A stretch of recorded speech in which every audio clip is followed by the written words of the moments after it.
हरे कृष्णा। तो आज हम पढ़ रहे हैं श्रीमद् भागवतम से। हाँ, एक बार मैं दोबारा ये श्लोक और इसका अनुवाद पढ़ देता हूँ।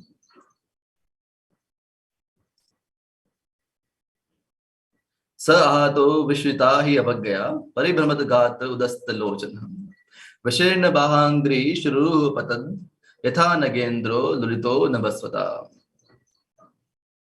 तो अनुवाद। सर्वजता भगवान ने यद्यपि अत्यंत उपेक्षा पूर्वक प्रहार किया था, किंतु उससे असुर का शरीर चकराने लगा। उसकी आंखें बाहर निकल आई, उसके हाथ तथा पैर टूट गए, सिर के बाल बिखर गए और वह अधड़ से उखड़े हुए विशाल वृक्ष की भांति मृत मृत होकर गिर पड़ा। तो पिछले कई दिनों से हम इस प्रसंग पर चर्चा कर रहे हैं, किस तरह से हिरण्याक्ष, जो कि भगवान से युद्ध करने के लिए काफी उत्साहित था, उसको काफी शक्तिशाली था, भगवान के ही अंश हैं, वो भगवान की दूत थे एक तरह से, जो कि वैकुंठ से यहाँ पर आए थे भगवान को आनंद देने के लिए। और पहले वरुण जी के पास जाते हैं। वरुण जी कहते हैं उनको कि अब आपके बराबरी का तो केवल एक ही है, भगवान विष्णु, आप उनसे फाइट करिए। और फिर वो पृथ्वी को चुरा लेते हैं और रसातल में उसको डुबो देते हैं। और फिर भगवान वराह रूप में प्रकट होते हैं और फिर पृथ्वी का उद्धार करके हिरण्याक्ष से फाइट करते हैं। और पिछले कई श्लोकों में भगवान का जो फाइट है ना, किस तरह से भगवान युद्ध करते हैं इस हिरण्याक्ष से, है ना, अलग अलग दाव पेश खेलते हैं।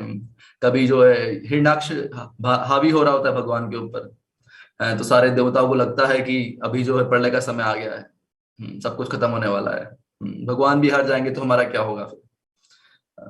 तो फिर बहुत देर तक अपनी मायावी शक्ति का वो प्रदर्शन करता है, भगवान भी उसको करने देते हैं।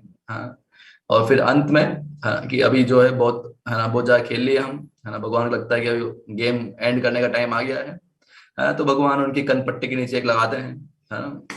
तो शायद लास्ट श्लोक में ही आया है इस बारे में, है ना, कर्ण मूल पट्टे। तो कान के नीचे एक भगवान लगाते हैं और उस कान के नीचे लगते ही, है ना, उसके सारे, है ना, जो आज के श्लोक में लिखा हुआ है, आंखें बाहर आ गई, सारे हाथ पैर उसके टूट गए, और एक जैसे आंधी तूफान आता है, अभी तो काफी एक्सपीरियंस होता है जगह जगह, अभी मौसम भी सही चल रहा है, पानी पानी की वर्षा होती है और काफी तूफान आता है। तो बड़े बड़े पेड़ पेड़ गिर जाते हैं। तो वैसे ही जो ये हिरण्याक्ष था वो भी इस तरह से गिर जाता है। तो प्रभुपाद जी तात्पर्य में समझाते हैं वो सुंदर तरीके से, हाँ, कि भगवान के लिए कुछ भी इम्पॉसिबल नहीं है। चाहे वो, हाँ, हिरण्याक्ष जैसा इतना बड़ा असुर हो, जो कि सर्वशक्तिशाली था, इतना शक्तिशाली था कि सारे देवता उसके सामने नतमस्तक थे, कोई भी उससे लड़ने के लिए तैयार नहीं था। लेकिन भगवान के लिए सब चुटकियों का काम है वो, एक क्षण में उसको मार सकते थे। इवन भगवान को आने की जरूरत नहीं है कहीं, भगवान अपनी इतनी शक्तियां हैं भगवान की, उनके द्वारा भगवान उसको मार सकते थे। जैसे कि प्रहलाद महाराज से पूछते हैं हिरण्यकश्यपु, जब वो काफी फ्रस्ट्रेट हो जाते हैं प्रहलाद से, कि तुम्हें इतनी शक्ति कहाँ से मिलती है, तुम इतना ना तुम्हें डर है, मैंने तुम्हें इतनी बार मारने का प्रयास किया, कितने कितने मैंने, हाँ, ट्रायल लगाए तुम्हारे ऊपर, है ना, इतने सारे हिट एंड ट्रायल मेथड लगाए, लेकिन सब में फेल हो गया मैं, फिर भी तुम जो है अभी तक डरे नहीं हो।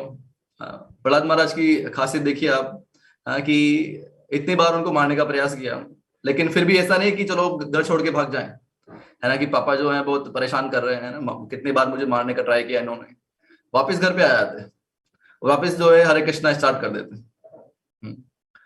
और इसलिए जो हिरण्यकश्यप था वो ज्यादा फ्रस्ट्रेट हो रहा था, कि ये तो ना मर रहा है और ना ही इसे यहाँ से जा रहा है, मेरे सामने इसको हरे कृष्णा करना है। तो इसलिए बाद में खुद ने उसने तलवार उठाई, है ना, और फिर सवाल पूछा उसने, कि तुम्हें शक्ति कहाँ से मिलती है। तो फिर हम प्रहलाद महाराज बहुत सुंदर उत्तर देते हैं कि जहां से आपको शक्ति मिलती है ना, जहां से पूरे संसार के सब जीवों को शक्ति मिलती है, वहीं से मुझे शक्ति मिलती है, एंड दैट इज गॉड, है ना, वही भगवान है, वही कृष्ण है, जहां से सबको शक्ति प्राप्त होती है। और जैसे ही दोबारा कृष्ण का या विष्णु का नाम सुनता है, फिर वो हिरण्य जो खंबा होता है उस पर फिर वार करते हैं, और फिर पूरी कहानी आगे स्टार्ट होती है, किस तरह नरसिंह भगवान प्रकट होता है। तो भगवान की ही शक्ति से, है ना, जितने चाहे असुर हो, चाहे कोई भी हो, सब भगवान की ही शक्ति से सब कार्य करते हैं। तो ये जो प्रसंग है हिरण्याक्ष का, स्पेशली यहाँ पर भगवान वीर रस का आस्वादन करना चाहते थे, क्योंकि वैकुंठ जगत में वहां पर किसी से फाइट नहीं कर सकते भगवान। भगवान इतने सर्वशक्तिमान हैं, तो कुछ ना कुछ शक्ति तो प्रदर्शन करेंगे ही। किसी के पास बहुत पैसा होता है ना, तो वो दिखाता है कि देखो मेरे पास इतना पैसा है। नहीं, उसके बच्चे होते हैं, तो उनकी वो बड़े धूमधाम से शादी करता है। अंबानी के बेटे की शादी होती है 700 करोड़ में। नहीं, तो क्योंकि पैसा है इतना, तो उतना दिखाएंगे। तो इंडिया के बड़े बड़े स्टेट हैं, उनकी जीडीपी नहीं है इतनी, जितना वो एक अपनी बेटी की शादी में इतना खर्च कर देता है। तो वैसे ही भगवान जो है, उनके पास शक्ति है। भगवान चाहते हैं कि कोई उनसे इस तरह से लड़ाई करे। तो जैसे भक्ति रसामृत सिंधु में इस प्रकार के रसों का वर्णन आता है कि जो संसार में हर कोई कुछ ना कुछ आनंद प्राप्त करने की इच्छा से इस संसार में अलग अलग प्रयास करता है, अलग अलग कार्य करता है। तो उनको ही एक तरह से कैटेगराइज करते हुए जो रूप गोस्वामी है वो 12 प्रकार के रसों का वर्णन करते हैं, जिनमें से 5 जो है मुख्य रस हैं, है ना, और जो 7 है वो सेकेंडरी आप या द्वितीयक आप बोल सकते हैं, है ना, वो रस है। तो चलो प्रश्न उत्तर करते हैं कुछ। आप में से कितने भक्तों को पता है कि 5 प्राइमरी रसस, है ना, जिनमें भगवान अलग अलग लीलाएं करते हैं, कौन कौन से हैं? सेकेंडरी भले ही नहीं पता होगा आप लोगों को, है ना। तो 5 जो प्राइमरी रसास हैं, है ना, मेलोस जिनको बोलते हैं। हाथ खड़ा करना है, हाथ खड़ा करना है, किसी को भी अपने आप को अनम्यूट नहीं करना है, केवल हाथ खड़ा करना है, फिर हम मौका देंगे, देखते हैं किस किस भक्तों को पता है। तो 5 प्राइमरी रस कौन कौन से हैं? तो अभी तक केवल 3 हाथ खड़े हुए हैं, 4 हाथ खड़े हुए हैं। ओके, वंदना माता जी बताइए। प्रभु जी, दास्य रस 5 ही बताने या जस्ट 1? 5 5 5 बताइए पूरे। या दास्य रस, वात्सल्य रस, माधुर्य रस, सखा रस एंड शांत रस। हाँ, गुड, वेरी गुड। तो ये 5 रस हैं जो मेन प्राइमरी रसास हैं, है ना। तो स्टार्टिंग से स्टार्ट करते हैं। बेसिकली जो शांत रस है ना, वहां से स्टार्टिंग होती है। स्टार्टिंग मतलब किसी से भी ऑर्डर में जमा सकते हैं, लेकिन है ना, एक हायर हायर हायर इस तरह से जाए हम। तो शांत रस, है ना, शांत रस में भगवान की जैसे भगवान गाय चराते हैं, तो जो गाय है भगवान की शांत रस में सेवा करती है ना। या फिर भगवान की जो पैराफर्नेलिया है ना, जो भी चीजें हैं, तो शांत रस में है वो। हाँ। दूसरा फिर दास्य रस, जो दास्य भाव में भगवान की सेवा करते हैं, भगवान के ऐसे भगवान को एक मास्टर समझ करके, है कि भगवान हमारे मालिक हैं, स्वामी हैं। जैसे हनुमान जी हैं, तो भगवान श्री राम की वो सेवा करते हैं, है ना, किसमें? दास्य भाव में। तो उससे फिर हायर है, उससे बढ़कर है फिर कौन सा? साख्य रस। तो उसमें और इंटीमेसी बढ़ जाती है ना, और भगवान से क्लोजनेस बढ़ जाता है। तो अब जैसे हनुमान जी है, वो हनुमान जी भगवान श्री राम के कंधे पर नहीं बैठ सकते, क्योंकि वो उस भाव में नहीं है, उस रस में नहीं है वो। लेकिन वही भगवान के जो मित्र हैं, जैसे हम भगवान श्री कृष्ण के मित्र हैं, सुदामा, सुबल, तो भगवान के ऊपर चढ़ जाते हैं वो। भगवान के मुंह से ही भोजन निकाले खा लेता है। तो भक्त के लिए या फिर जो दूसरे डिवोटीज हैं, शांत रस, दास्य रस, उनके लिए पॉसिबल नहीं है, वो उस भाव में नहीं आ पाएंगे। तो ये साख्य रस है। फिर उससे ऊपर है वात्सल्य रस।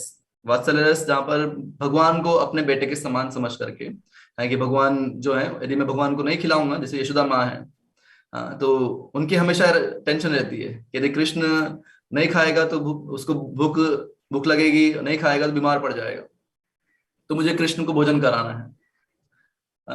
तो ये वात्सल्य रस है। हाँ। और उसके ऊपर फिर माधुर्य रस, है ना, जहाँ पर, है ना, एज ए कपल या फिर, है ना, प्रेम, एक प्रेम और एक प्रेमी और एक प्रेमिका का जो संबंध है, उस तरह से जो गोपियां हैं या फिर राधा रानी है, उस तरह से भगवान उनसे डीलिंग करते हैं। तो सारे रस अपने आप में पूर्ण हैं। ऐसा नहीं कि कोई अलग है या कुछ, लेकिन हाईएस्ट जो भगवान जिसमें सबसे आनंद लेते हैं, दैट इज माधुर्य रस। लेकिन सब रस जो है अपने आप में पूर्ण है। ऐसा नहीं है कि कभी हनुमान जी को इच्छा होगी, है ना, कि मैं जो है कब मैं गोपी बनूंगा। नहीं, वो अपने आप में दास्य भाव में संतुष्ट हैं, और उसमें हमेशा सेवा करते हैं वो। हाँ, जैसे यशोदा माँ है, तो यशोदा माँ कृष्ण को देखेगी, है ना, तो उनको अपने आप क्या आएगा, है ना, ममता आएगी, है ना, और भगवान कृष्ण को मुझे भोजन कराना, उनको नहलाना है, सारे अपना आप उनको उसमें आनंद आएगा।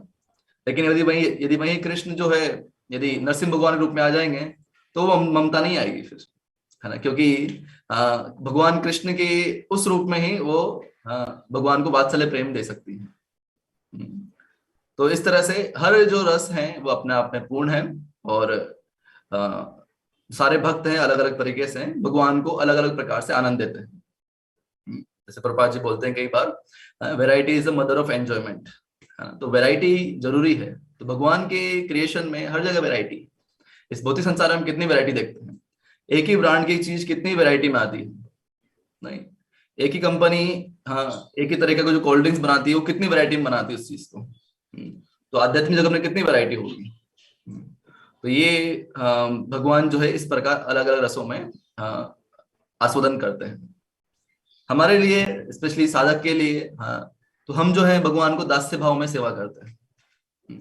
हम ऐसे नहीं कि भगवान को हम साख्य भाव में सेवा कर रहे हैं या फिर किसी, है ना, और रस में माधुर्य भाव में, वो हमारे लिए पॉसिबल नहीं है अभी। तो हम यदि ऐसा करेंगे तो हम साईज्य बन जाएंगे, है ना, भगवान को पेंसिल है उधर, पेन पेंसिल। भगवान की सेवा, स्पेशली हम जो यहाँ पर साधक के रूप में भगवान को एज अ मास्टर, हमारे जो पूर्ण पुरुषोत्तम भगवान है उस रूप में उनकी सेवा करते हैं। तो ये दास्य भाव में फिर धीरे धीरे ग्रेजुअली जैसे जैसे हम भक्ति में एडवांस होते हैं, मैच्योर होते हैं, तो अपने आप ही भगवान, प्रभुपाद जी से कई बार पूछते थे भक्त लोग, है ना, कि हमारा वास्तविक स्वरूप क्या है। तो प्रभुपाद जी हमेशा कहते थे कि आप बस इस साधना भक्ति का फॉलो करो, अपने आप भगवान अपने आप आपके अंदर से रिवील करेंगे कि आप क्या है भगवत धाम में या। तो इसलिए जो पूरा प्रोसेस ही हमारा इस तरह से है कि हम भगवान की दास्य भाव में सेवा करते हैं। और जो बाकी 7 रस हैं, जैसे कि आज इस श्लोक में आया हुआ है ना, तो हिरण्याक्ष जो है भगवान की वीर रस में इस तरह सेवा कर रहे हैं। जैसे भीष्म पितामह है ना, तो भीष्म पितामह भले ही डिवोटी है वो, है ना, लेकिन कौरवों की तरफ से युद्ध कर रहे थे। भगवान जानबूझकर उनको इस तरह से कंडीशन में रखे, है ना, ताकि भगवान वीर रस का आस्वादन कर सके। भीष्म पितामह ने प्रतिज्ञा लिया, है ना, कि या तो कृष्ण जो है वो हथियार उठाएंगे या फिर अर्जुन को मैं आज मार दूंगा। तो भगवान भी मजबूर हो गए अपनी प्रतिज्ञा तोड़ने के लिए। भगवान ने वचन लिया था क्या, एक तरह से कि मैं शस्त्र नहीं उठाऊंगा। एक तरह से देखा जाए तो भगवान ने शस्त्र भी नहीं उठाया, भगवान ने रथ का पहिया उठाया था और भीष्म पितामह को मारने के लिए आगे बढ़ गए थे बिल्कुल गुस्से में। हाँ, जब भीष्म पितामह तीर चला रहे थे तो अर्जुन को भी तीर लग रहे थे, भगवान कृष्ण को भी तीर लग रहे थे, भगवान कृष्ण को भी खून निकल रहा था। तो अब कोई सोचेगा कि कैसा भक्त है कि भगवान को खून निकाल रहा है, लेकिन भगवान को उसमें आनंद आ रहा है ना, कि भगवान अपने जो खून देख रहे हैं निकलता हुआ उसमें भगवान को आनंद आ रहा है। तो हर कोई भक्त उस तरह से नहीं कर पाएगा, इसलिए भगवान कुछ भक्तों को इस तरह से अलग अलग रसों में फिर चूज करते हैं और इस तरह से रसों का आस्वादन करते हैं, और फिर भगवान अपनी प्रतिज्ञा तोड़ते हैं। इस तरह से कंस जो है अपने गुस्से में, चलो इससे पहले जो बाकी 7 रस हैं उनके बारे में बता देते हैं। तो 5 प्राइमरी रस तो ये हो गए, जो शांत रस, दास्य रस, साख्य रस, वात्सल्य रस और माधुर्य रस। तो ये 5 मुख्य रस जिनको बोलते हैं ये है। और जो बाकी 7 रस हैं जिनमें भगवान और अलग अलग तरीके से आनंद लेते हैं, जिसमें पहला आता है रुद्र, है ना, रुद्र रस, या फिर एंगर में, है ना, कि बहुत सारे भक्त या कोई डिवोटी इस तरह से भगवान पे हमेशा गुस्से में है। जैसे कंस, वो हमेशा कृष्ण पे गुस्से में रहता है ना, भगवान से इतनी ईर्ष्या है कि कृष्ण का नाम सुनते ही इसका खून खोल जाता है। नहीं, जैसे रावण है, तो रावण राम का नाम सुनते इसका खून खोल जाता है। तो रुद्र रस एक तरह से भगवान उस रस का आस्वादन कर रहे हैं वहां पर, कि जहां पर कोई इस तरह से उनके ऊपर गुस्सा करे। वो भी कृष्णा कॉन्शियस है एक तरह से, लेकिन नेगेटिव वे में। रूप गोस्वामी कहते हैं भक्ति साम्य सिंधु में कि किसी भी तरह से, है ना, चाहे वो पॉजिटिव वे में या नेगेटिव वे में, है ना, लेकिन किसी न किसी तरह से वो कृष्ण से संबंधित होना चाहिए, तो उसका उद्धार हो जाएगा। उसको फायदा ही होगा। जैसे चंदन की लकड़ी है, प्रभुपाद जी एग्जाम्पल देते हैं, हाँ, कि चंदन की लकड़ी है, चाहे उसको आप, है ना, वर्टिकल घिसो, है ना, या फिर उसको हॉरिजॉन्टल घिसो कहीं पर, है ना, किसी भी तरह से उसको कहीं पे भी स्पर्श करोगे तो अपने आप ही क्या होगा, उसमें खुशबू आएगा ही आएगा, जिससे भी वो टच होगा उसमें खुशबू आएगा ही आएगा। तो उसी तरह से यदि कोई भगवान से इस तरह से ईर्ष्या करते हुए, पूर्ण रूप से ईर्ष्या करते हुए, गुस्सा करते हुए उस तरह से भी कोई जाता है, तो भी उसका उद्धार होने वाला है। क्योंकि वो जाने अनजाने में ही भगवान को स्मरण कर रहा है, भगवान को याद कर रहा है। लेकिन हमारे आचार्यों ने हमें स्पेशली रिकमेंड किया है क्या, हाँ, कि हम पॉजिटिव वे में भगवान को शरणागत होते हुए उस तरह से भक्ति करें। तो ये पहला रस भक्ति साम्य सिंधु में लिखते हैं रूप गोस्वामी, दैट्स कॉल्ड रुद्र रस। और दूसरा है अद्भुत रस, अद्भुत, वंडर, इसको हम इंग्लिश में बोलते हैं। तो कुछ आप बहुत वंडरफुल देखते हैं किसी चीज को, तो उस तरह से भगवान इस रस का आस्वादन करते हैं। कुछ वंडरफुल चीज होती है, कुछ आश्चर्यजनक घटना होती है, तो उस तरह से। तीसरा हास्य रस, कॉमेडी। तो ये सारे रस जो आज हम देखते हैं मूवीज के अंदर, या फिर, है ना, कुछ भी आते हैं, या फिर अपनी डे टू डे लाइफ में, सारी चीजें जो हैं इन 12 रस के अंदर ही आ जाती है। जितने प्रकार के आनंद जो लेते हैं संसार में लोग, उस केवल इन 12 रसों के अंदर ही है सारे। तो पहला था रुद्र रस, दूसरा था क्या बताया था हमने, दूसरा अद्भुत रस, और तीसरा हास्य रस, कॉमेडी। तो भगवान कॉमेडी भी करते हैं। जिस प्रभुपाद जी एक कथा सुनाते हैं कि कृष्ण किस तरह से कॉमेडी करते हैं।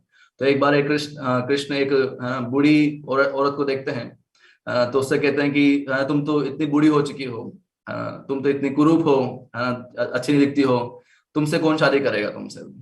हाँ, तो वो बूढ़ी औरत कहती है कि, है ना, कि मेरा दिल तो केवल कृष्ण आप पे ही आ गया है, तो मैं तो केवल आपसे ही शादी करूंगी। तो जैसे ऐसे बोलती है बूढ़ी औरत, वो तो बाकी सारी गोपियां जो है हंसने लग जाती है। तो इस तरह से भगवान जो है कॉमेडी करते हैं, या भक्तों के साथ इस तरह से कॉमेडी करते हैं, है ना, कि वो आनंद में रहे। सो दिस इज कॉल्ड हास्य रस, है ना, कि भगवान और भी कई लीला हैं, जैसे आप कृष्णा बुक में पढ़ते हैं, रुक्मिणी जी का भगवान कृष्ण संवाद आता है, तो भगवान वहां पे कॉमेडी करने का प्रयास करते हैं, रुक्मिणी जी को टीज करते हुए, है ना, कि हालांकि रुक्मिणी जी के, है ना, पोते हो चुके थे, उनके बेटे, फिर उनके बेटे के बेटे भी हो गए थे। भगवान कृष्ण उनसे कहते हैं कि अभी भी आप जवान हैं, है ना, और मैं तो ग्वाला हूँ, मेरा कोई भरोसा नहीं है ना, लोग मुझे इस तरह से ही जानते हैं, यदि आपको अभी भी लगता है तो आप किसी और से शादी कर सकते हैं, जबकि उनके पोते हो चुके हैं। So Krishna does this kind of comedy. तो भगवान इस तरह से हास्य करते हैं, हालांकि क्योंकि रुक्मिणी जी दूसरे भाव में है, तो उस कॉमेडी को नहीं समझ पाती है ना, और फिर वो टेंशन में चली जाती है कि कृष्ण मुझसे क्या कर रहे हैं, और फिर भगवान उनको सांत्वना देते हैं। तो काफी अच्छा, बहुत सुंदर चैप्टर है ना, कृष्णा बुक का ये पूरा एक, जहाँ पर भगवान कृष्ण और रुक्मिणी जी का संवाद आता है। So this is like comedy, भगवान हास्य रूप में भी भगवान आनंद लेते हैं। और फिर चौथा है वीर रस, है ना, जैसे यहाँ पर हम देख रहे हैं हिरण्याक्ष से युद्ध कर रहे हैं या भीष्मपितामह से युद्ध कर रहे हैं भगवान, तो वीर रस का आस्वादन करते हैं। तो भगवान के ही भक्त जो हैं इस तरह से भगवान उनको भेजते हैं, ताकि जो डिवोटीज हैं वो इस तरह से काफी पावरफुल असुर के रूप में भगवान से युद्ध कर सके। अभी वैकुंठ में यदि भगवान युद्ध भी करेंगे, किसी से लड़ाई भी करेंगे, तो ज्यादा ज्यादा क्या फेंकेगा, वो फूल फेंकेगा भगवान के ऊपर, और क्या फेंकेगा। लेकिन भगवान को मजा आता है कि उनके भी खून निकले, हाँ, या फिर उनसे भी कोई फाइट करे, है ना, बराबर के कोई व्यक्ति होता है तो उसको मजा आता है। तो इस तरह से भगवान वीर रस का भी आस्वादन करते हैं। ये 4 हो गए। फिर 5वां आता है दया, कंपेशन, कि भगवान किसी के ऊपर दया दिखाते हैं, कृपा करते हैं इस तरह से। जैसे भगवान मथुरा जाते हैं, वृंदावन से मथुरा जाते हैं भगवान अक्रूर जी के साथ में, तो अक्रूर जी कहते हैं कि मैं जो है, जो जहाँ पर भी पहुंचना है, जैसे युद्ध मंडल में जहाँ पर भी था, जो क्या बोलते हैं मल्ल युद्ध हो रहा था, वहां पर हम पहुंच जाएंगे, लेकिन हम थोड़ा जो है मथुरा घूम कर आएंगे। तो भगवान जो है अलग अलग जगह जाते हैं, वहां पर उनसे मिलते हैं, जो फूल वाला होता है उससे मिलते हैं, और एक कुबड़ी औरत होती है उससे मिलते हैं, तो उनके ऊपर कृपा करते हैं भगवान, कंपेशन करते हैं, दया दिखाते हैं। तो ये भगवान की इस तरह से भगवान कृपा करके भी इस रस का आस्वादन करते हैं। और ये फिफ्थ हुआ है ना, दया, कंपेशन, भगवान दया करके अलग अलग भक्तों पर। जैसे जो फूल वाला था है ना, तो भगवान उससे पूछते हैं है ना कि तुम जो है मुझ पर मुझे कुछ माला पहनाओ। तो वो जो सबसे बेस्ट माला होती है जो कि वहाँ के कंस के लिए बनी होती है, वो माला ला करके वो भगवान को पहना देते हैं। भगवान से इतने आकर्षित हो जाते हैं, तो भगवान उनको वरदान देते हैं है कि जब तक तुम इस भौतिक संसार में रहोगे है ना, तब तक जो है ना, अपने जो भी तुम्हारी इंद्रियां हैं, जितना तुम संतुष्ट करना चाहो उतना कर सकोगे उनको, है ना, फुल एक्सटेंट तक। तुम्हारी इंद्रिया कभी क्षीण नहीं होगी, है ना, तुम्हें ऐश्वर्य प्राप्त होगा और तुम इस जीवन के बाद मेरे धाम पे आ जाओगे।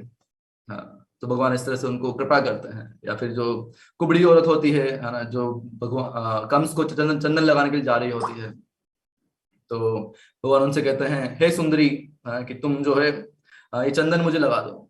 तो वो सोचती कि मजाक कर रहे हैं भगवान, है ना, कि मैं तो सुंदरी नहीं हूँ। लेकिन जैसे ही भगवान उनके पैर पे हाथ, पैर पे पैर रख करके उनको मुंह को ऊपर उठाते हैं, तो तुरंत वो सुंदरी बन जाती है।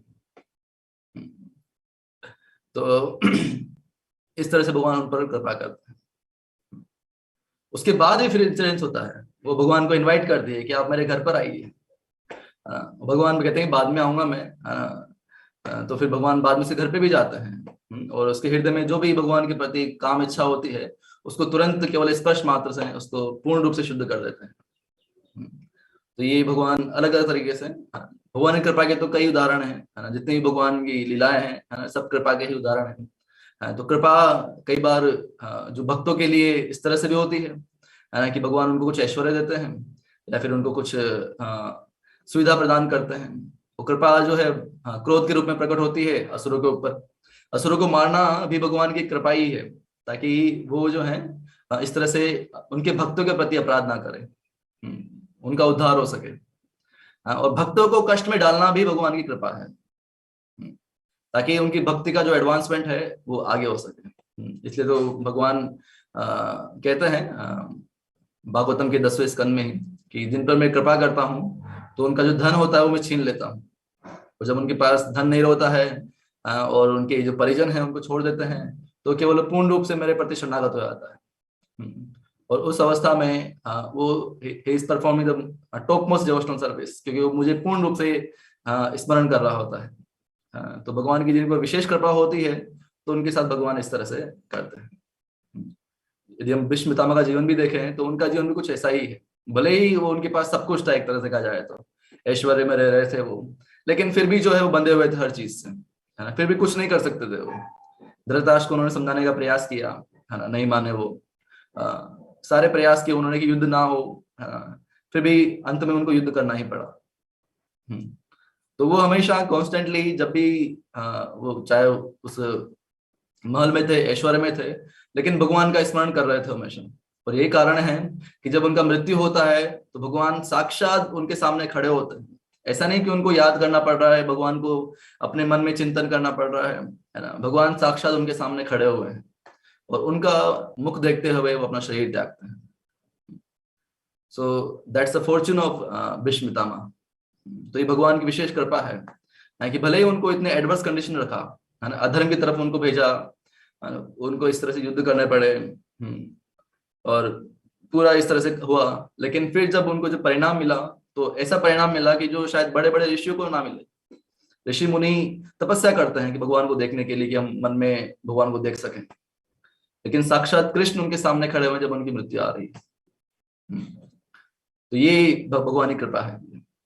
तो ये दया, जो कि पांचवा एक तरह से रस है भगवान जो कि आस्वादन करते हैं। और फिर छठा है भयानक, हॉरर जो बोलते हैं।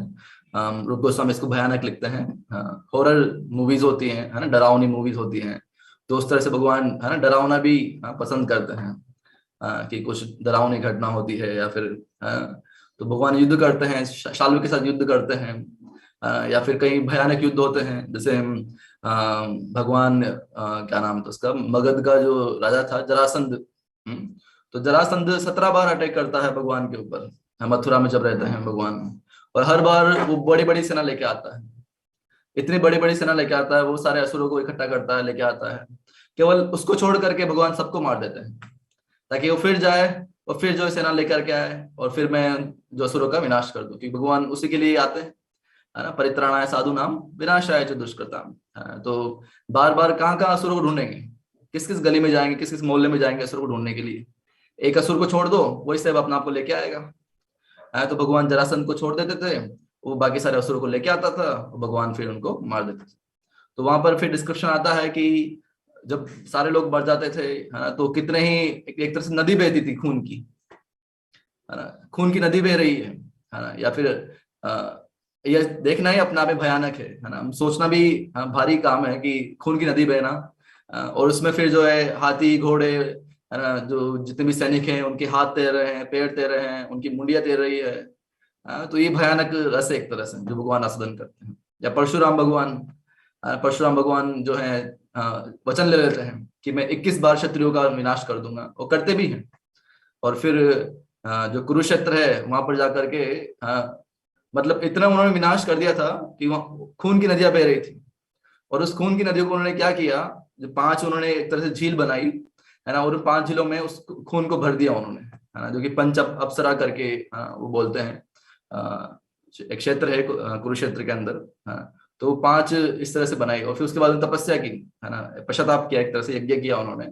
और फिर आज भी है वो पंच अप्सरा करके इस तरह से कुछ बोला जाता है। तो ये खून का कुंड बनाना, झील बनाना, खून की नदियां बहाना, सो अपने आप में एक हॉरर कहानी है ये। तो भगवान उस रस का भी आस्वादन करते हैं। और हाँ, ये छठा हो गया। और 7वां जो है उसको बोलते हैं विभत्स, है ना। विभत्स मतलब कि शौक, किसी को शौक देना, या भगवान अपने आप शौक में चले जाते हैं। जैसे शल्व, शाल्व करके एक असुर आता है कृष्णा बुक के अंदर। स्पेशली ये शिशुपाल एंड टीम का ही फ्रेंड होता है ना। तो शिशुपाल जब मर जाता है, भगवान उसको मार देते हैं, तो शाल्व को बहुत गुस्सा आता है कि मेरे फ्रेंड को कैसे मार दिया। तो वो अपनी दोस्ती का बदला लेने के लिए भगवान पर अटैक करता है। उसके पास एक बहुत पावरफुल रथ होता है, उड़ने वाला रथ होता है, जिस पर उड़ करके वो सारे जो पूरे द्वारका में पूरा तहस नहस करता है। भगवान के जो बेटे होते हैं प्रद्युम्न, उनको भी हरा देता है। और फिर भगवान आते हैं। तो वो बहुत मायावी होता है। वो क्या करता है, एक नकली वसुदेव जी को लेके आता है। सोचिए क्या टेक्नोलॉजी थी उस समय, है ना, कि वो एक जिंदा व्यक्ति का एक जिंदा स्वरूप बना बना के ला सकता था।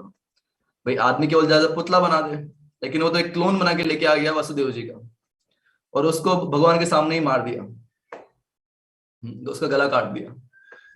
भगवान जो है एकदम से शौक में चले जाते हैं कि मेरे पिताजी का वध हो गया। तो भगवान रोने लग जाते हैं एक आम आदमी की तरह।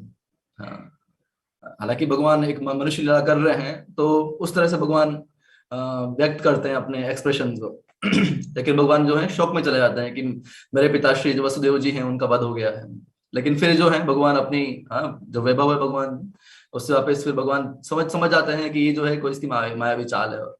और फिर भगवान जो है उससे युद्ध करते हैं और उसको मार देते हैं। तो ये इस तरह से भगवान अलग अलग रस है ये, ये 7 रस हैं, उनका आस्वादन करते हैं। 5 प्राइमरी रस, और ये 7 जो है सेकेंडरी रस। 7 सेकेंडरी रस, इसमें रुद्र रस मतलब कि गुस्सा, है ना, एंगर, है ना। भगवान भी एंग्री होते हैं, और भक्त से भी वो एंग्री होने का वो जो आस्वादन है उसको फिर वो रेसिप्रोकेट करते हैं। अद्भुत, है ना, वंडर, है ना, कुछ आश्चर्यजनक घटना होती है ना, उसको दिखाते हैं भगवान, है ना। भगवान अपना विराट रूप दिखाते हैं, तो जो भक्तों को अपने आप में एक आश्चर्य लगाने वाली बात है। जैसे अर्जुन जो है जब विराट रूप देखता है ना, तो इतने आश्चर्य में चला जाता है, समझ में नहीं आता है क्या हो रहा है, ये कहाँ से स्टार्टिंग है कहाँ पे एंड है ना। और जो है भगवान जो है जो जितने भी कौरव है उनको खा रहे हैं, जो दुर्योधन है या भीष्म पितामह है भगवान के दांतों के बीच में अटक रहे हैं। तो ये देखकर ही उसको बहुत आश्चर्य होता है। तो भगवान इस तरह से आश्चर्य का भी, वंडर का, अद्भुत जो बोलते हैं, उस रस का आस्वादन करते हैं। हास्य, कॉमेडी, है ना। और तीसरा था 4th जो वीर रस, है ना, कि भगवान में इतना शक्ति है, शौर्य है, तो भगवान उसका प्रदर्शन करते हैं अपने भक्तों के साथ ही। उनको इस तरह से अलग अलग असुर रूप में प्रकट करके, या फिर दूसरे माध्यम से अधर्म की तरफ रख करके, तो वीर रस का आस्वादन करते हैं। ये चौथा था। 5वां दया, कि भगवान दया दिखाते हैं अपने भक्तों पर भी। स्पेशली जब दया दिखाना होता है भगवान को, तो वो जैसे उदाहरण दिया हमने, जो फूल वाला था या फिर जो कुबड़ी थी वो, उसको भगवान कैसे दया किया। और भी कई उदाहरण है ना। तो भगवान की जितनी भी लीला है वो सब दया का ही उदाहरण है। और असुरों को भी दया करते हैं भगवान, उनको मार करके, उनका वध करके, ताकि वो भक्तों के प्रति अपराध ना करें। तो ये दया। और ये पांचवा था। और छठा भयानक, है ना, कि भगवान हॉरर, तो अपना पे हॉरर भी दिखाते हैं। तो और सातवां विभत्स, है ना, शोक लगना, है ना। तो ये सारे जो रस हैं, यही सारे रस हैं भौतिक संसार के अंदर भी, इनसे आगे और पीछे कुछ भी नहीं है, क्योंकि भगवान की क्रिएशन है। तो लोग भी इसी रस को इस संसार में आस्वादन करने का प्रयास करते हैं। तो लेकिन यहाँ पर इस भौतिक संसार में ये क्या है, ये परवर्टेड है यहाँ पर, है ना, उसका उल्टा रूप है ये। इस संसार में जो भौतिक रस है, तो उनका आनंद जो है वो सीमित होता है और कष्टदायक होता है। कि संसार में यदि कोई किसी से आसक्त भी हो जाता है इन किसी रस में भी, है, तो क्योंकि संसार की जो चीजें हैं वो टेम्पररी है, क्षणिक है वो, तो फिर वो जब आसक्ति ही उसका फिर दुख का कारण बन जाती है। तो इसलिए यदि हमें जो आनंद का आस्वादन भी करना है, तो यदि हम भगवान को केंद्र में रखते हुए इन रसों का आस्वादन करेंगे, तो फिर हम जो है संतुष्ट रह पाएंगे। तो ये भगवान कृष्ण के रस हैं, है ना। भगवान कृष्ण को अखिल रसामृत सिंधु भी कहा जाता है। भगवान कृष्ण का एक नाम है अखिल रसामृत सिंधु, है कि जितने भी रस हैं उनके सिंधु हैं, वो उनके सागर हैं। तो यदि इन सारे रसों का भी आस्वादन करना है भगवान के साथ में, तो भगवान के साथ में ही हो सकता है, और किसी के साथ हो भी नहीं सकता। तो ये भगवान अलग अलग रसों का आस्वादन करते हैं। और स्पेशली आज के प्रसंग जो चल रहा है हिरण्याक्ष का, तो वहां पर भगवान इस वीर रस को, वीर रस का आस्वादन कर रहे हैं। वीर रस का भी कह सकते हैं। और है ना, एक तरह से भयानक, भयानक तो इतना नहीं है यहाँ पर, है ना, कि भगवान ने केवल एक कान के नीचे उसको मारा और वो मर गया। तो मोस्टली वीर रस का यहाँ पर भगवान आस्वादन कर रहे हैं। तो ये कुछ हमने आज इस कथानक से, जो कि आज भगवान की हिरण्याक्ष वध की कथा चल रही है, उसमें देखने को मिला। तो 5 प्राइमरी रस वो आपको याद हो गए होंगे। चलिए, आप लोगों में से कितने लोगों को 7 जो सेकेंडरी रस हैं, है ना, वो याद हो गए, मतलब एटलीस्ट समझ में आ गए। कौन कौन से होते, नाम तो याद हो गए आप लोगों को। तो हाथ खड़ा करिए जिनको पता है कि ये 7 रस कौन कौन से होते हैं, है ना। मैंने शायद एटलीस्ट 2-3 बार तो मैंने रिपीट कर दिए होंगे क्लास के अंदर। नहीं, तो 7 रस के नाम कौन कौन बता सकता है?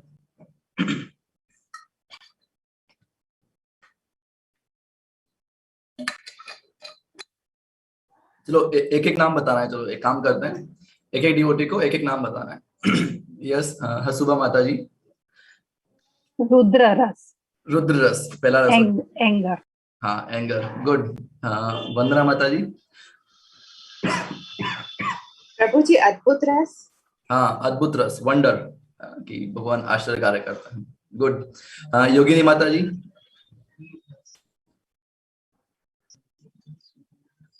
हाँ, योगिनी माता जी है यहाँ पर। हास्य रस। हाँ, हास्य रस, भगवान कॉमेडी। कॉमेडी करते हैं भगवान। ओके, 3 हो गए। 4th, ललिता माता जी।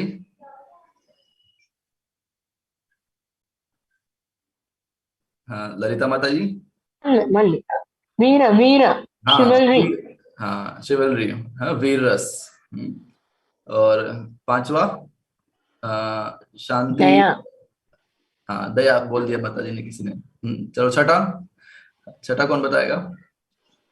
प्रभु जी मैं बताऊं? हाँ, बोलिए। शांति रस। शांति, शांति रस तो नहीं है। नहीं है। भयानक। भयानक। हाँ, भयानक। भयानक, है ना। तो शांति तो जस्ट ऑपोजिट है भयानक का। जब भयानक होता है वह शांति नहीं होती है, नहीं। और लास्ट 7वां, देना, शोक देना। विभत्सा। शोक, विभत्सा। विभत्स, हिंदी में उसको या संस्कृत में विभत्स बोलते हैं, है ना। तो ये करंट वाला शोक नहीं है ना, जो लाइट होता है वो वाला शोक नहीं है ये, है ना। जो शोक लगता है किसी चीज को, किसी को अपने खोने से या उस तरह से, तो भगवान उस शोक का यहाँ पर वर्णन कर रहे हैं। तो ये 7 रस हैं, है ना। तो यहाँ पर आज जो भगवान यहाँ पर हिरण्याक्ष से युद्ध कर रहे हैं, तो वो कौन सा रस है? दैट इज वीर रस, है ना। भगवान वीर रस में, है ना, फाइटिंग करके, तो उस रस का आस्वादन कर रहे हैं यहाँ पर। तो ये हमने देखा आज। तो जस्ट ये थोड़ा बहुत समझने का प्रयास किया। स्पेशली जनरली हम इन पर ज्यादा चर्चा नहीं कर पाते हैं। हाँ, जो 5 रस तो हम जानते हैं, 7 रस को इतना हम नहीं जानते, तो मुझसे उन पर थोड़ा चर्चा किया जाए, तो वो आज थोड़ा हमें समझने का प्रयास किया। ठीक है। धन्यवाद आप सब लोगों का इतना ध्यानपूर्वक सुनने के लिए। किसी कोई प्रश्न हो, किसी कुछ पूछना हो, कमेंट हो, या कुछ मैंने बोल दिया हो ऊपर नीचे, तो आप जरूर मुझे ठीक कर सकते हैं। हरे कृष्ण।